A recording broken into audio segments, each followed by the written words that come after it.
ذرا سوچو، واقعہ رجوی کے مظلوم 10 قاریوں میں سے سیدنا زید بن وسنہ کو مکہ کے دشمن رسول امیہ بن خلف کے بیٹے صفوان بن امیہ نے اپنے باپ کے انتقام میں قتل کے لیے خرید لیا۔ بیر معونہ اور رجی دونوں دھوکے سے اجتماعی قتل کے واقعے محرم کے احترام والے مہینے میں ہوئے، مگر زید بن وسنہ رضی اللہ تعالیٰ عنہ کو مکہ کی حدود پاک میں قتل کرنے کی بجائے قاتل صفوان سفر کی شروع تاریخ میں مکہ کی حدود تنعیم میں لے گیا۔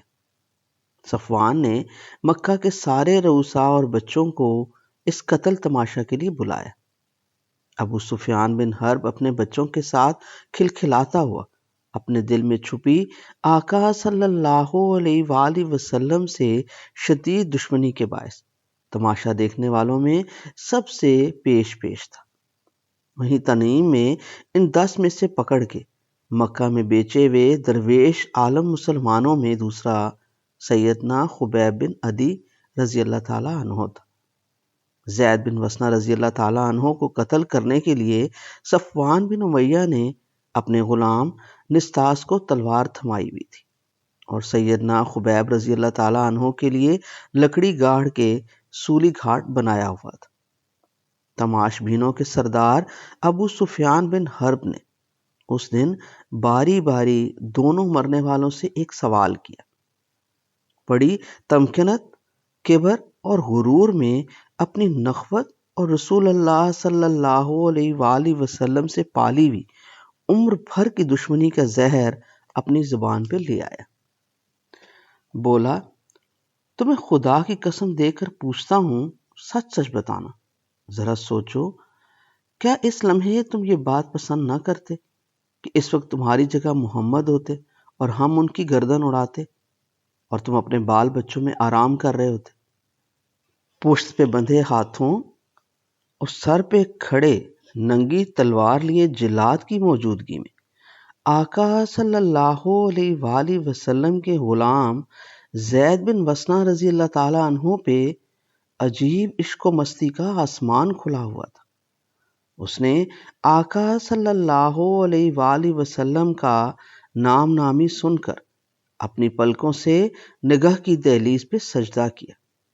محبت کا ایک آنسو اچھل کے اس کی داہنی آنکھ سے نکلا، بائیں آنکھ آنسو میں تیرنے لگی، پھر اس کے گالوں پہ اس کے آنسو ایسی بے تابی سے پھیلے جیسے آقا صلی اللہ علیہ وآلہ وسلم کے قدم دھونے نکلے، اور اس نے چند لمحوں بعد کٹنے والی اپنی گردن عجیب الوہی وقار سے اٹھائی اور ابو سفیان کی سانپ آنکھوں میں آنکھ ڈال کے عجیب شاد کامی میں خوش خیال ہو کے اپنی گیلی آنکھوں میں آسمان کے سارے تاروں اور چاند کی چمک لا کے بولا، میرے آقا صلی اللہ علیہ وآلہ وسلم میری جگہ ہوتے، توبہ، میں تو یہ بھی برداشت نہیں کر سکتا کہ رسول اللہ صلی اللہ علیہ وآلہ وسلم کے پاؤں مبارک میں ایک کانٹا بھی چبھ جائے جب وہ اپنے گھر میں ہو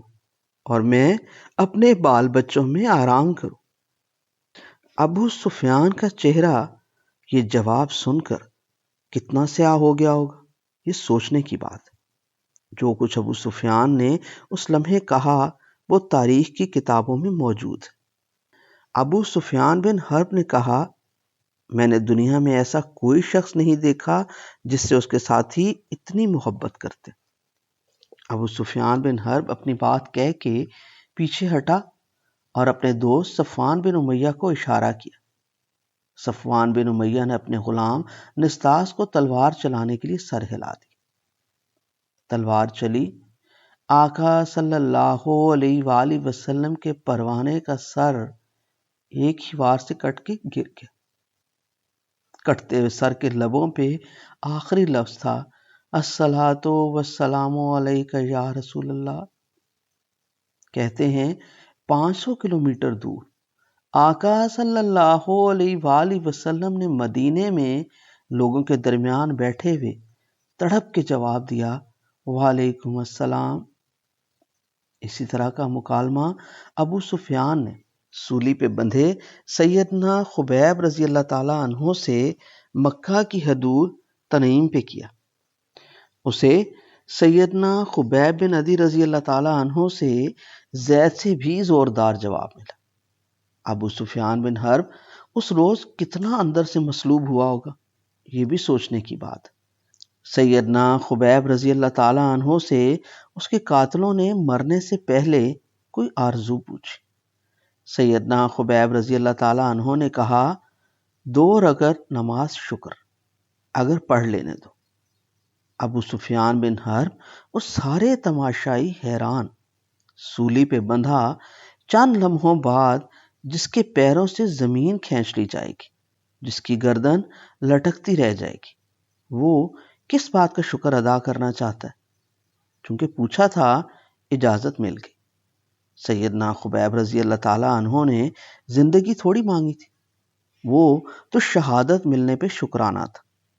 نماز اتنی تیزی سے پڑھی کہ زندگی بھی حیران ہو گئی ہوگی کہ میں کتنی بے توقیر ہوں۔ اصل جاویدانی اور قائم رہنے والی زندگی تو وہ ہے جدھر خبیب رضی اللہ تعالیٰ عنہ جا رہا ہے۔ جلدی سے سلام پھیرا اور پھانسی کا پھندا خود اپنے گلے میں ڈال کے بولا، چلو۔ پھر آسمان کی طرف سر اٹھایا اور کہا، اے اللہ، ان لوگوں کو اچھی طرح یاد کر لے، انہیں چھوڑنا نہ۔ پھر چند شعر پڑھے جن کا ترجمہ کچھ یوں ہے: دین اسلام پہ جان دینے والے کو کیا پرواہ کہ قتل کے بعد میں کس رخ پہ گرتا ہوں، کس طرح مارنے والے مار دیتے۔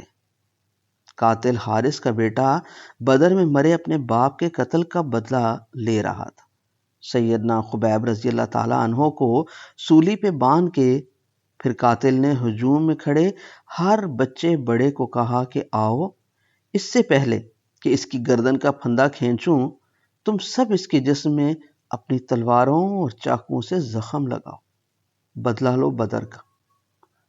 کیا بچے کیا بڑے، قریش کے بدبخت بدفطرت لوگ اپنے اپنے چاقو، چھریاں اور تلواریں لے کر ایک سولی پہ بندھے ہوئے آقا صلی اللہ علیہ وآلہ وسلم کے غلام کے جسم پہ اپنی اپنی قوت اور گھٹیا پن کے ظرف مطابق زخم لگانے لگے۔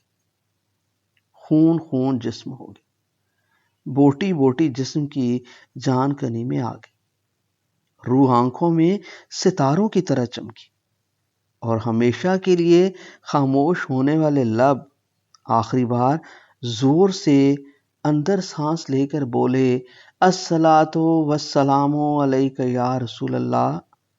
گردن کا پھندا کھینچ لیا گیا، خون خون ہوا جسم جلتی موم بتی پہ پروانے کے جلے پروں کی طرح کپ کپایا، اور پھر ماہ کامل کی موم چاندنی کا حصہ ہو گیا۔ 500 کلومیٹر دور بیٹھے آقا صلی اللہ علیہ وآلہ وسلم پھر تڑپے اور بآواز بلند فرمایا، وعلیکم السلام یا خبیب۔ 40 دنوں تک ان ظالموں نے سیدنا خبیب کا جسد خاکی اسی سولی پہ لٹکنے دیا، پہرا بٹھائے رکھا کہ کوئی اتار نہ لے۔ آقا صلی اللہ علیہ وآلہ وسلم نے مدینے سے اپنے حواری زبیر بن عوام اور سیدنا مقداد بن الاسود رضی اللہ تعالی عنہم کو بھیجا کہ جاؤ مصلوب بے گناہ کو اتار کے احترام سے لاؤ۔ وہ گئے، پہرے دار رات گئے بے خبر سو رہے تھے۔ مصلوب بے گناہ سیدنا خبیب رضی اللہ تعالی عنہ کو سولی سے اتار کے گھوڑے پہ رکھا۔ دیکھا یہ کیا ماجرا ہے، 40 دن کی گرمی، دھوپ، ریت، کٹا ہوا زخم زخم جسم، اور جسم سر سے پاؤں تک تازہ، ایسا مہکتا پھول جیسے ابھی تک ڈال پہ لگا ہو۔ زخم رس رہے تھے، خون مہک رہا تھا۔